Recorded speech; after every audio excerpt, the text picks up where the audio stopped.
स्वागत है दोस्तों।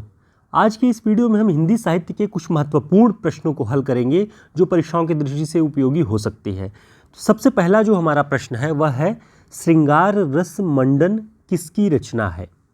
आपने भक्तिकाल के कवियों को पढ़ते वक्त, भक्तिकाल के बारे में पढ़ते वक्त इस रचना का नाम जरूर सुना होगा। श्रृंगार रस मंडन किसकी रचना है? ऑप्शन है वल्लभाचार्य, रामानंद, गोकुलनाथ, विट्ठलनाथ। तो इसका जो सही उत्तर है वह है विट्ठलनाथ। श्रृंगार रस मंडन विट्ठलनाथ जी की रचना है और इसके बारे में ये स्पेशल बात ये है कि ये ब्रजभाषा में रचित है, आप इसे ध्यान रखिएगा।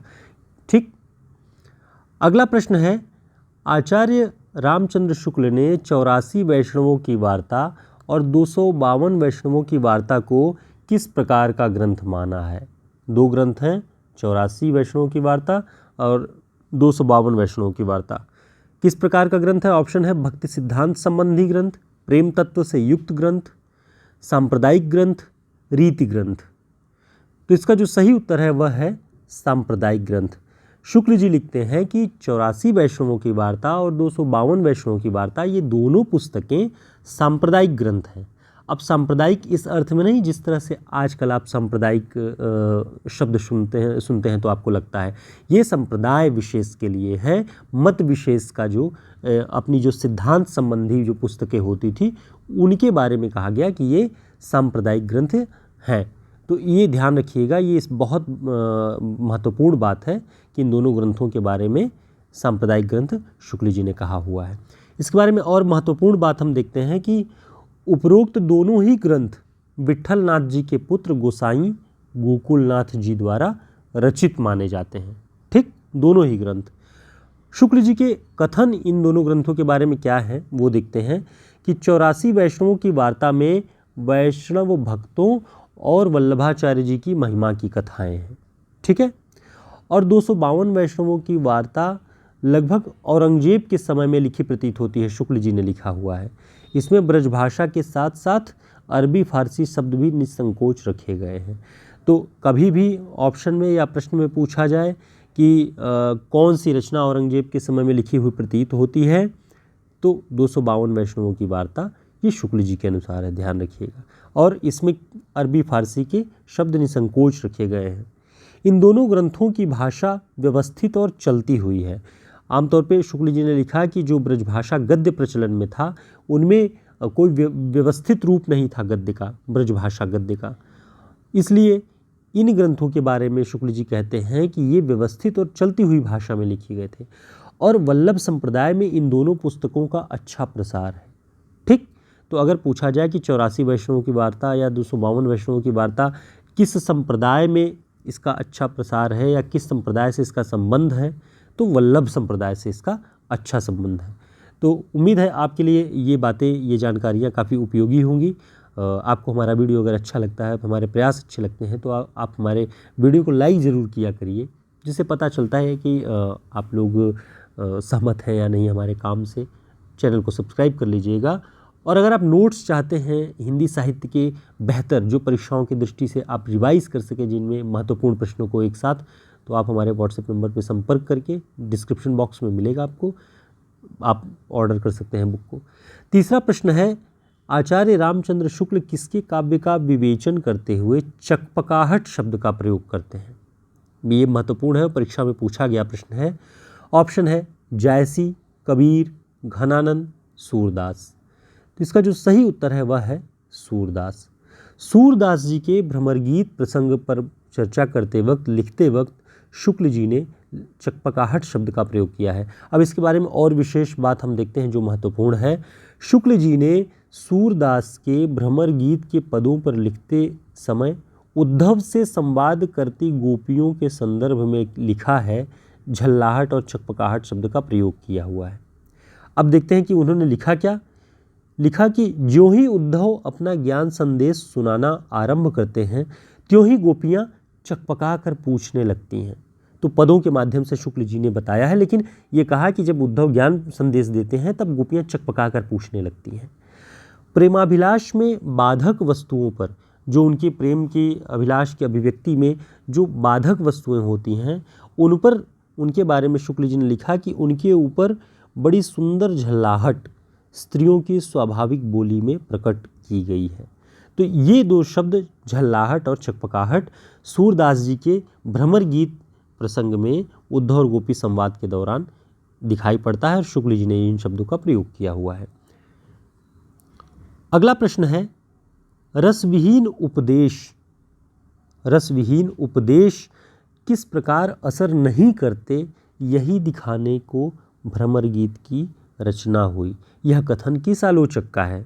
ऑप्शन है हजारी प्रसाद द्विवेदी, आचार्य रामचंद्र शुक्ल, ब्रजरत्न दास, बच्चन सिंह। तो इसका सही उत्तर है आचार्य रामचंद्र शुक्ल। शुक्ल जी ने भ्रमर गीत सार पुस्तक की भूमिका में लिखा हुआ है कि रसविहीन उपदेश, उद्धव के उपदेश ज्ञानपरक थे, भक्ति रस, प्रेम रस, तमाम रसों से विहीन थे, इसलिए वो गोपियों पर प्रभाव नहीं डालते। उसी को ध्यान में रखकर शुक्ल जी ने कहा कि रसविहीन उपदेश किस प्रकार असर नहीं करते, यही दिखाने को भ्रमर गीत की रचना हुई। ठीक, अब आगे देखते हैं इसके बारे में कुछ महत्वपूर्ण बात जो भ्रमर गीत सार के बारे में शुक्ल जी ने कहा हुआ है। शुक्ल जी ने लिखा है कि श्रृंगार रस का ऐसा सुंदर उपालंभ काव्य दूसरा नहीं है। कौन सा? भ्रमर गीत सार के जैसा दूसरा उपालंभ काव्य श्रृंगार रस का कोई नहीं है। तो भ्रमर गीत सार को इन्होंने क्या कहा? उपालंभ काव्य। और इसमें रस कौन सा है? श्रृंगार रस, ऐसा शुक्ल जी ने लिखा हुआ है। बाकी ये पंक्ति आपने देख ही लिया है।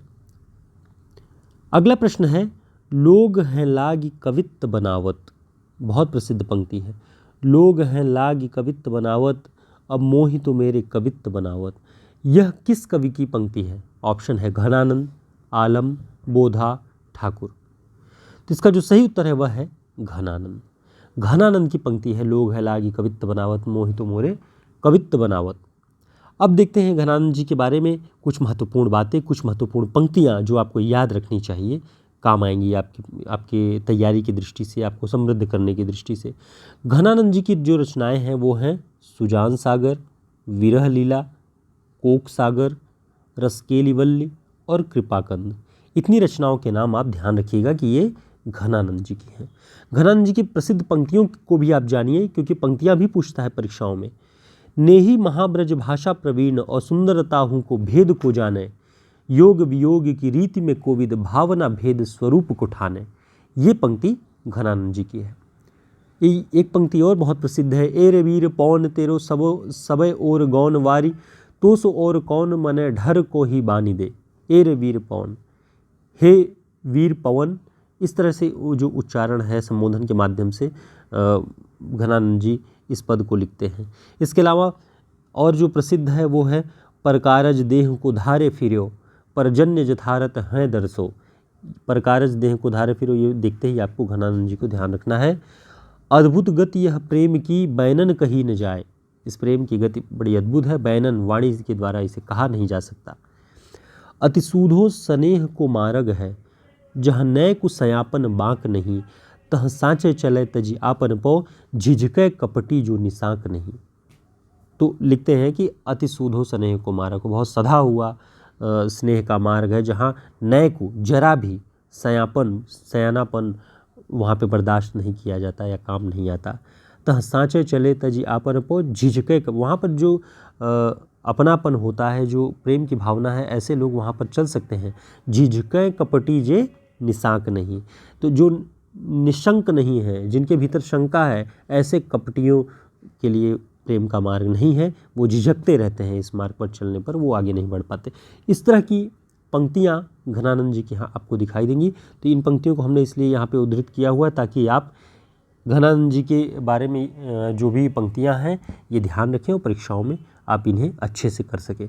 उम्मीद है आपके लिए ये वीडियो, ये प्रैक्टिस सेट कम प्रश्नों का उत्तम और सधा हुआ ये प्रैक्टिस सेट आपके समय की भी बचत करेगा, आपकी जानकारी को भी समृद्ध करेगा। कैसा लगा आपको ये हमारा प्रयास, कैसी लगी ये क्लास, कमेंट करके ज़रूर बताइएगा। फिर मिलते हैं एक नए प्रैक्टिस सेट के साथ, एक नई क्लास के साथ। तब तक के लिए नमस्कार। परीक्षाओं में देरी जरूर हो सकती है, कुछ परीक्षाओं के जैसे उत्तराखंड LT की परीक्षाओं की डेट आगे बढ़ रही है, घबराने की बात नहीं है। धैर्य के साथ लगातार बने रहिए। ये रणनीति होती है परीक्षाओं की कि परीक्षाओं की डेट को डिले करके आपकी जो कसी हुई तैयारी है उस कसावट को तोड़ने का प्रयास होता है। तो आप उसे बनाए रखिए, अपनी हिम्मत को, अपनी तैयारी को। फिर मिलेंगे नए वीडियो के साथ। नमस्कार।